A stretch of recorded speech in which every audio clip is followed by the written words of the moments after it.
Hi there UKDCers. Today we're looking at the EOS Prawn. This was actually not that expensive because I got this in a half off sale, EOS's website. So imported with much nicer materials than you can get over here. I think on Heine Haynes they've got like a pretty standard one that's G10 and just a stand, like, no, it's not DLC coated or anything, for I think it was £20 more than this cost shipped to the UK, but that was with a sale price, so, you know. This thing is, yeah, pretty damn good. So it'll come in this box, made in USA, of course.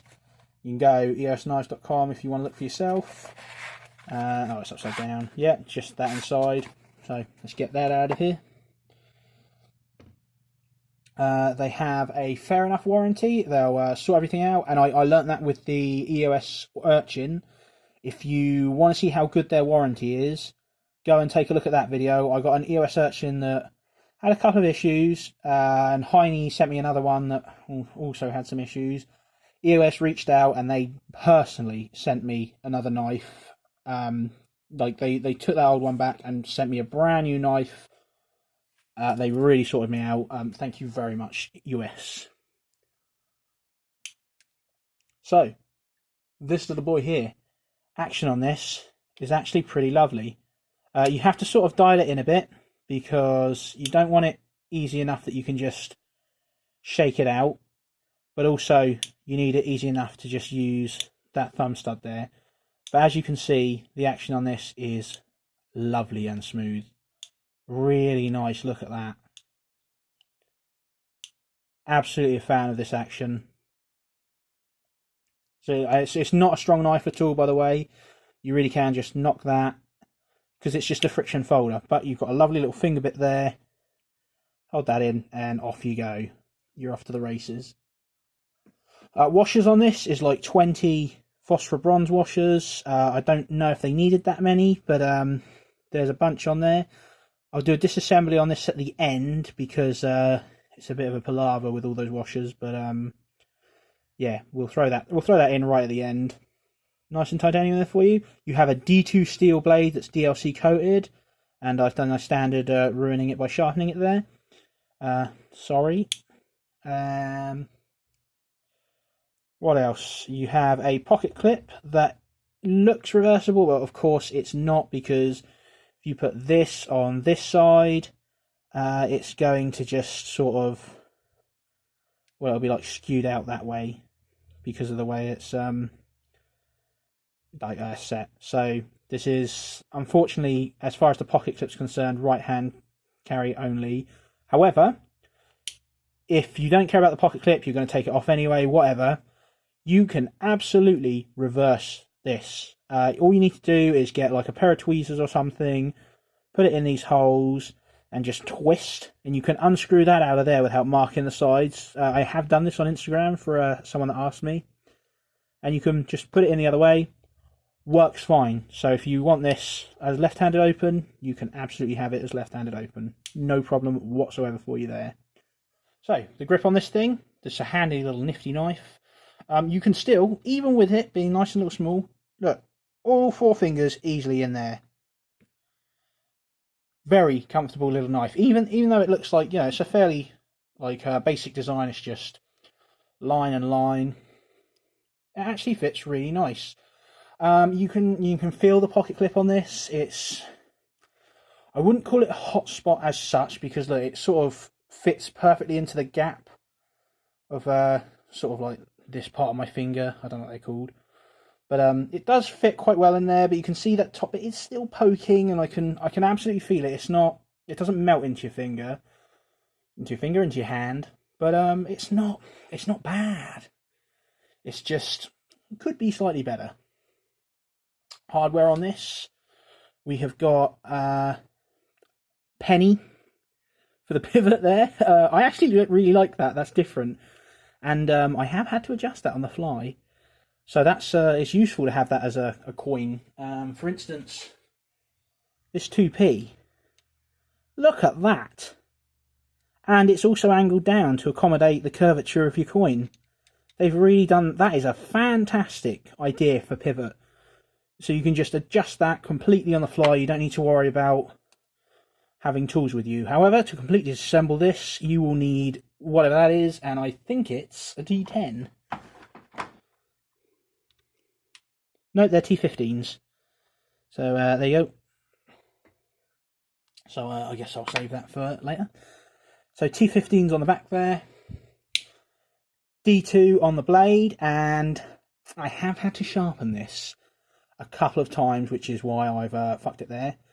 But it's not, you know, I've carried this a lot because I've really enjoyed this knife. This has been a very hot little number in my pocket there. See if I can get a page from over here somewhere.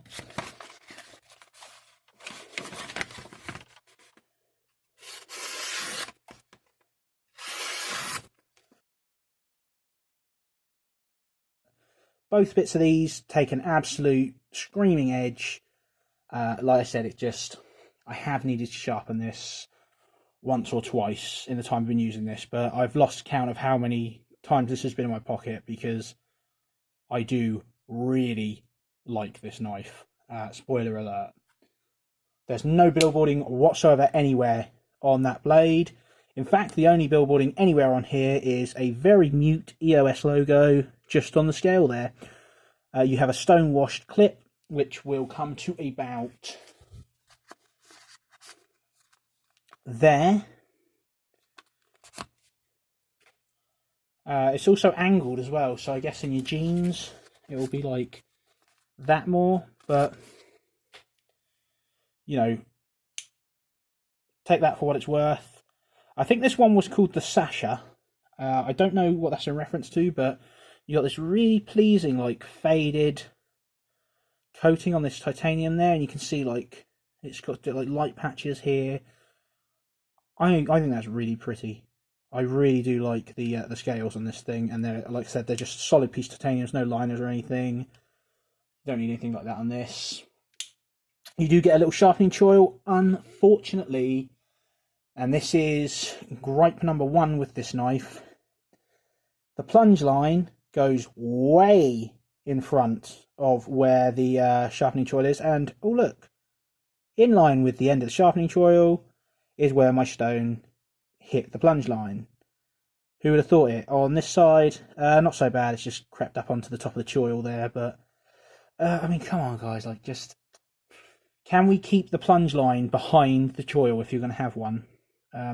It does look really nice and aggressive, but if we could just put that plunge line back, just pull it back to like here, that would make for a very nice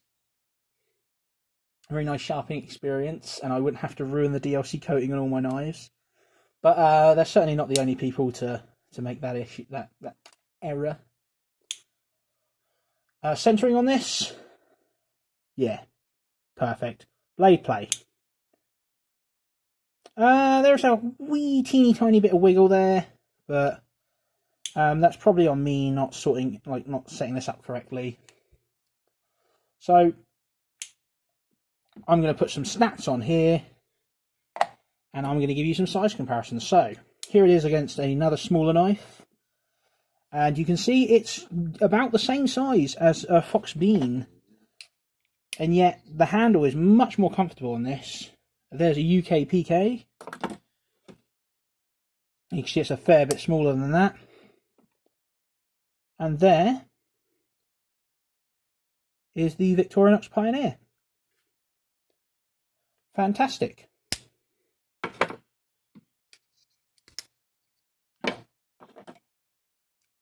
Oh my goodness. For the US, it's smaller than a mini grip, and so of course it's smaller than a Paramilitary 2, and also smaller than a Benchmade 940. So there we go. There's your size comparison. Hopefully you'll have got something out of that. Before I take this apart, because I'll probably put it back together off camera. Do you know what? I'll just talk while I'm taking it apart. Why not? Why don't we do that? This one. So, one other issue I had with this knife that I have to disclose is that this pivot I'm undoing right now, actually, it's non-captive, as you can see, which is somewhat annoying, but you can put your finger there and the grooves in there are enough that you can tension it just with your finger and nothing else. But it actually came undone in my pocket, and when I took it out of my pocket, the blade was like that, and that wasn't ideal, as you might be able to guess. And look, with a loose enough pivot, of course, it just flies out. So I would highly recommend some thread locker for this if you buy this knife. Just immediately take this side out. The side with the slot is the small side. It's not the one that you really need to worry about. But I would highly recommend just doing that, just so that you can, you know, and then yeah. So if you try to put it on this side, it comes off like that. See, so it doesn't really work on the other side.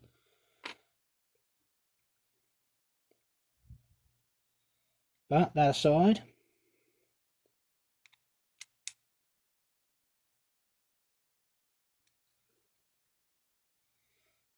oh, I see.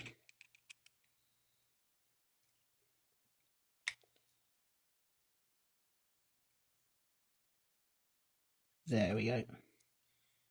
So these actually just screw in all the way through. Just a little bit. And there we go. Knife comes apart, so you have this here, and ooh, that needs re-oiling. That scale there. And on this side you have 1, 2, 3 phosphor bronze washers, and yes, they're all necessary. I tried removing one and it did not work. And on the other side you have, I think is it just 1? Yep, just 1. So that's how it got sent to me. I guess they just add in enough to make the centering right. And then you've got these 2 end pieces, which are for there. So there you go.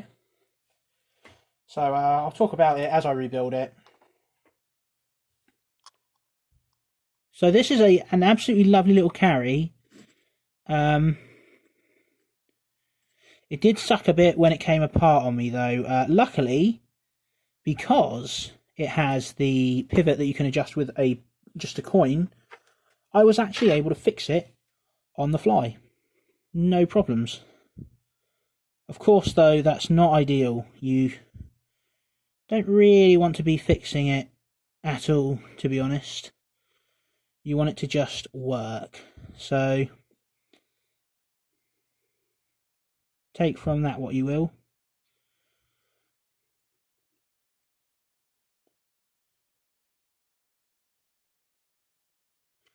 But that aside, you can get this in a variety of configurations.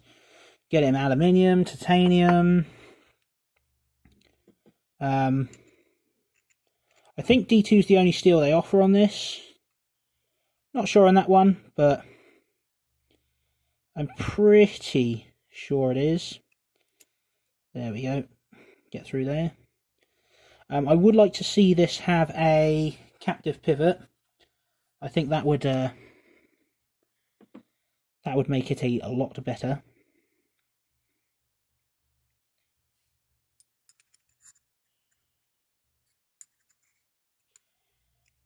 Oh, actually, yeah, if I can just oil up this as well.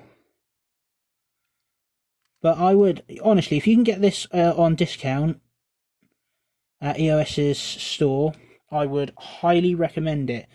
I don't know if I pay the full retail price for this. That's probably me just being cheap, but it's a lot of money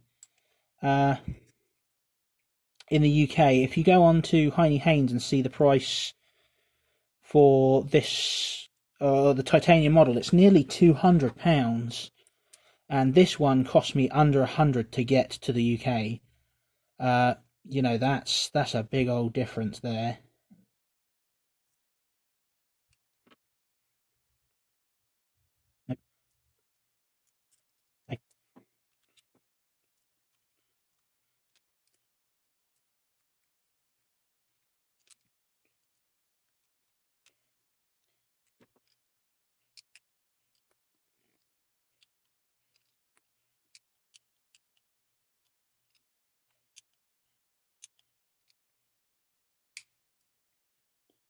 There we go.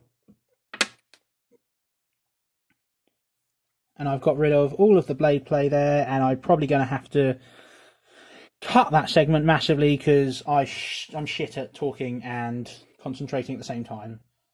So there you go. It's a bit of a palaver, but it's well designed.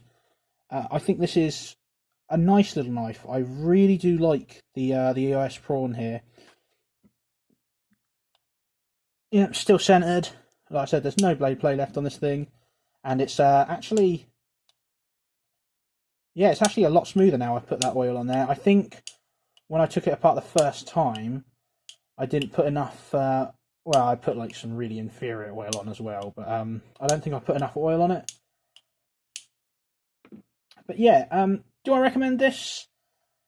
Look, if you can get this on sale, and you can get one of the higher end versions for, you know, around about £100, something like that, $120. Yes, yeah, absolutely, I recommend this.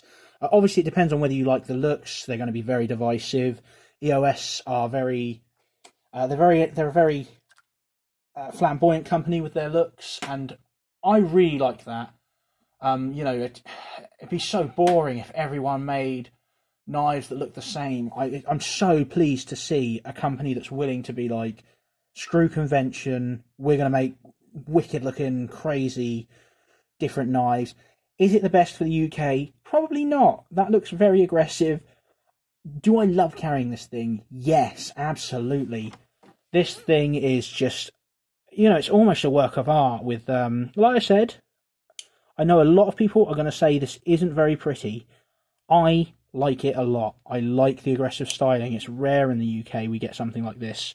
We usually, you know, have to carry something like this, which is very nice in its own right, but there are only so many of like this style that remain interesting. It's nice to have something like this, you know. This is very nice as well, just things like that. But there's nothing quite like this. That said, at full price, this model is about £220. Well, the closest one. Do you know what? Before I make any weird claims, let's actually look up how much the titanium version is in the UK. £207.95. That is more than I'd be willing to pay for this. That's a lot of money. For the G10 version, so it's still D2, but this is all G10 scales here. £130. No, that's more than I'd want to pay. This was about 101, something like that, imported from EOS because it was on a 50% off sale. Of course, they're not going to do them all the time, but if you can get this on sale, I think this is so worth it. This is such a lovely little thing to carry. I mean, like I said, look at how smooth that is. Whatever they're doing with those 3 phosphor bronze washers on one side and one on the other, it works. It works real well. But you'll have to come to your own conclusion. Like I said, it's going to be a very striking, divisive design. If you like the look of it and you can get it at a decent price, by all means, go for it. I highly recommend you go to EOS's site and try the code Prawn50. It's probably well past expired by now, but you know, worth a go. Look at their Instagram. They're always throwing up codes on their Instagram, so subscribe to their Instagram and or follow whatever it is over there, and just keep an eye out. And you know, grab a code when they're doing that. But these prawns, you You know, I almost didn't get one of these because of what happened with the urchin. But because they came through for me on the urchin, I was like, screw it, yeah, I will get a prawn. And I'm so glad I did, because this is such a lovely little knife. So yeah, thank you for watching. Cheers, guys.